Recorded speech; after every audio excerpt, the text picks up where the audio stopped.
Hello and welcome to my YouTube channel. If you're regular here, you know I review many photographic, audio and video related products. Well, today isn't a review per se. We're looking at a feature that's included on, well, actually many cameras, including Canon, Sony, Nikons now, all Fujis, a whole range of them, Blackmagic, whatever. And what we're looking at is a video feature that's in the Lumix range of cameras, most of them, well, most of the higher end ones, and the Lumix Micro Four Thirds cameras, so Panasonic Lumix cameras effectively. And we're looking at filming in vlog. So I've got 3 cameras set up here, and I've got my Sony a6600 set up over there. But primarily, we're looking at the 2 close-up shots that are being filmed on the Panasonic GH5, which is Panasonic's flagship camera at the moment. Is their flagship Micro Four Thirds camera. Apparently later this year in 2021, the GH6 is about to be released. I have no idea if that's true or if that's just rumour mill. I don't know, because I have no insight into that. But that's apparently what is going to happen. So I've got the GH5 filming with vlog on that side over there. Fitted to it is my Sigma 30mm lens, the 30mm f1.4 lens. That's right, 30mm f1.4. So effectively that's created a 60mm lens on the GH5, and on the Lumix S5, the Panasonic Lumix S5, I've got my Sigma 45mm DG-DN lens fitted to that. That's an I think that's an f1, no, it's an f2 lens, isn't it, that one? I'm not sure now. But anyway, that's the one fitted to my S5. And I've tried creating the framing to be very similar on both. And I'm looking at the monitors and they are kind of very similar. So I'm hoping that when we edit this, you guys and girls will be able to see if there is a difference between the vlog on the GH5, which is over there, and the vlog on the full frame. And what I'm trying to prove to myself, and I think to other people as well, the GH5 is a phenomenal video camera. You don't need to go full frame to get phenomenal results for video using the GH5, and it's got so many great video codecs. I'm filming in 10-bit 422 internally on both the S5 and the GH5. That's a much better codec for color grading log footage. 8-bit footage that you find like on the Canon, the Sony a6600 and the Canon EOS R, not so easy to grade vlog footage. Then on that side, I've got my other GH5 that is just filming in a natural profile because I haven't upgraded the vlog. And that's an interesting thing. With the S5, vlog's included in the price when you buy the camera. It's built into the camera straight out the box. With the GH5, there's another 80 quid upgrade, 70, 80 quid upgrade. I got my upgrade from Wex Photographic, and they sent it to me. It's great company, but it's right palaver installed in it. That's not a fault of Wex Photographic. That's just how Panasonic have created the upgrade for the GH5. But I haven't upgraded both, it's only the one. So what we're looking at then is, in the middle here is the S5 filming vlog, and the GH5 over there filming vlog as well, with similar sort of lenses and a similar sort of aspect ratio, but in this controlled environment. So vlog I don't think is really necessary under these sort of environments. A natural profile would work fine because I can control the light provided one of them doesn't die like it did once before, so I didn't charge the battery up, but we should wait and see on that. Provided you can control the light, you don't really need vlog indoors. But I'm doing it because I want to find out what the real difference is, if there is any perceived difference between Micro Four Thirds and full frame.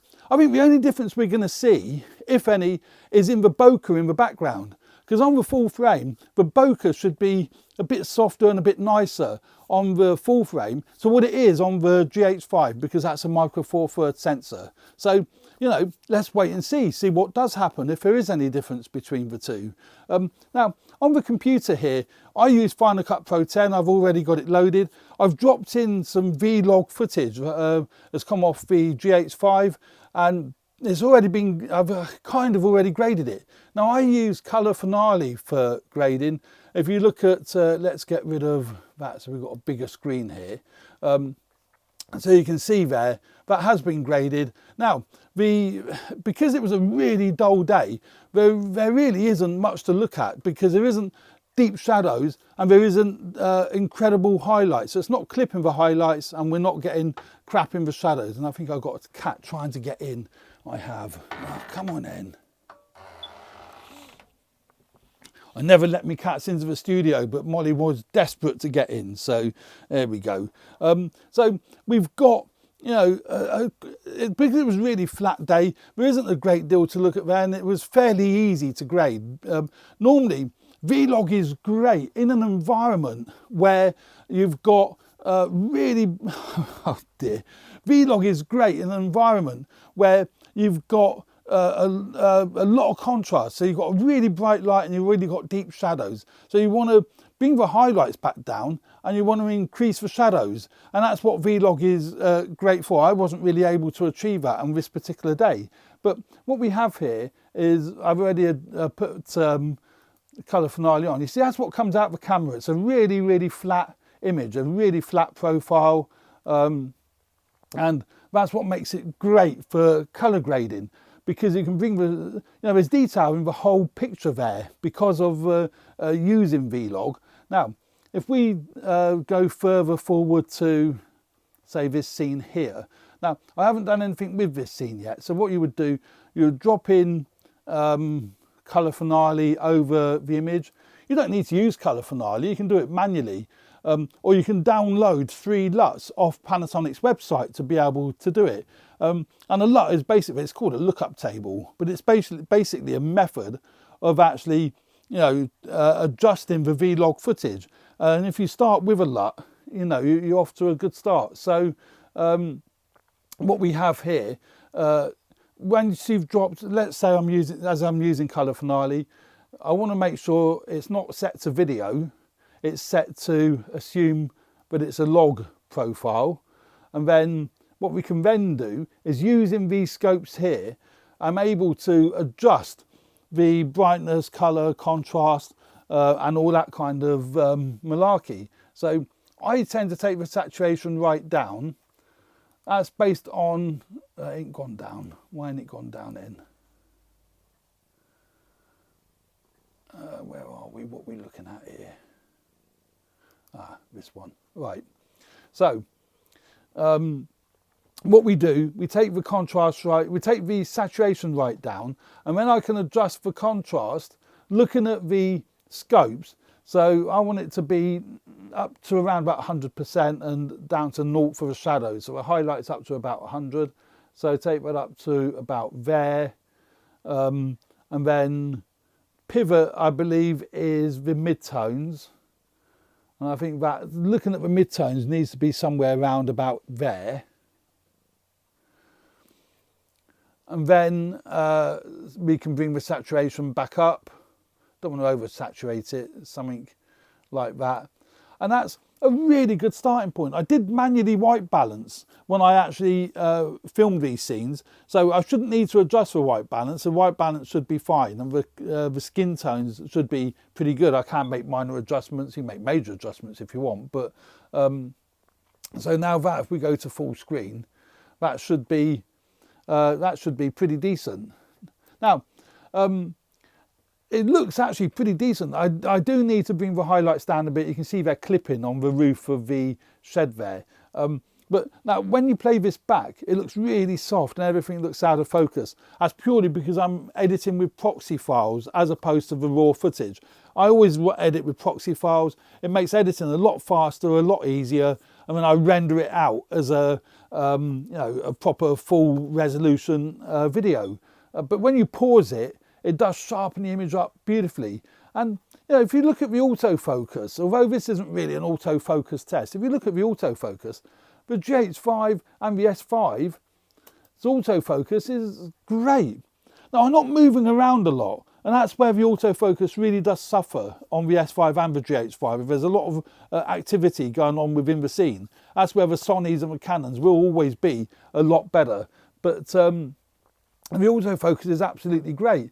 And the other lovely thing with working with 4K footage, because obviously with Vlog, you would want to shoot in 4K because you're shooting 10-bit 422.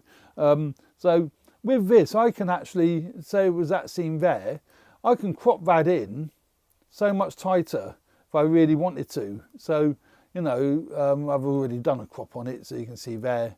I can crop that into there, click on done. And then we have a tighter shot without losing resolution. We're having such really bad weather at the moment. I'm not able to get out and about doing what I want to do, but and that was an exceptionally cold day. So you can see how useful and how beneficial Vlog really is when you're filming outdoors in non-controlled environments. If you do want to, I say, adjust the shadows, bring the highlights back down, you've got great control. It's not really that beneficial here in the studio, and that's why I think the camera that I've got set for a natural profile, which is my GH5 over there, just set to a natural profile, will hopefully balance quite nicely with the two that are shooting Vlog. So once this is edited and it goes up on YouTube, you'll be able to see, you know, the two cameras, not side by side, but you'll be able to see, you know, like let's say, for example, this scene here you're looking at will be from the Panasonic S5, and I would have graded it, and hopefully you'll see that it looks really good. And then on the other side, you'll now be looking at the GH5 Vlog footage, graded, obviously. So I'm going to try and grade them both, you know, as best I can to match. And they should look really similar. Let's say the only thing I think is going to differ, or the major thing that's going to differ, is the bokeh in the background. Theoretically, the bokeh on the S5, if we look at the S5 now, should be nicer because it's a full frame body, as opposed to the bokeh on the GH5, which we're looking at now, should be not quite so nice. If there's such a phrase as not quite so nice. Yeah, there we go. That's sort of video comparisons. Now, as far as stills are concerned, I would definitely use the S5 for stills as opposed to the GH5, because it's a full frame body. You're going to be better in low light, and the images are going to be, you know, that much nicer. But I don't know if they really are, to be honest. When you're looking at decent light, the Micro Four Thirds 20 megapixel sensor on the GH5 is really, really good. But that's its main benefits, I think, is in stills. But for video, I think they're both going to be very, very similar. And, you know, and the autofocus, now that there's new firmware, or newish firmware for the GH5, the autofocus should be absolutely fine. I've got the speed and the sensitivity turned right down on both, well, all three of my cameras, both the two GH5s and the S5. And I think that is helping the autofocus quite considerably. I say if I was doing a lot of moving around, it probably wouldn't help. But for what I do, I think it's cured the pulsing. I don't think there's any pulsing going on in the background. I can't see here because the screens are too small, but I bet you when I edit it, there won't be any pulsing, or I hope there won't be any pulsing. So there we go. That's a very sort of quick look. Now, I'm not a skilled grader by any stretch of the imagination. I did get interrupted by the cat, who's now decided to go. So I do hope that you can see, you know, the benefits of filming in Vlog and the differences between a Micro Four Thirds Vlog and the full frame Vlog. I don't think there is going to be a great deal of difference. So there we go. If you're shooting with a GH5, I think you can be very happy with what you're getting. And this might convince you that you don't need to upgrade, or you might think, you know, I will upgrade. And I've done a video on the differences between the S5 and the GH5, and I'll link that up here somewhere, so you can actually go and have a look at that video and see what you think. So there we go. That is the Panasonic S5 filming in Vlog and the Panasonic GH5 filming in Vlog. So I hope you found that useful. Please subscribe to my channel if you haven't already done so. If you do like this sort of content, I hope to do regular content like this. I love doing comparisons and looking at these new cameras. They're great. So, and if you like the content of this video, please hit the like button. I'd really appreciate that. It helps me grow the channel. I do try to reply to as many comments as I can. I'm getting better at that. So please bear with me, and I do enjoy reading the comments. But I do read every single comment that you leave, so that is really great as well. So thanks very much for watching, and stay tuned for more videos related to video and photography. Cheers for now. Bye.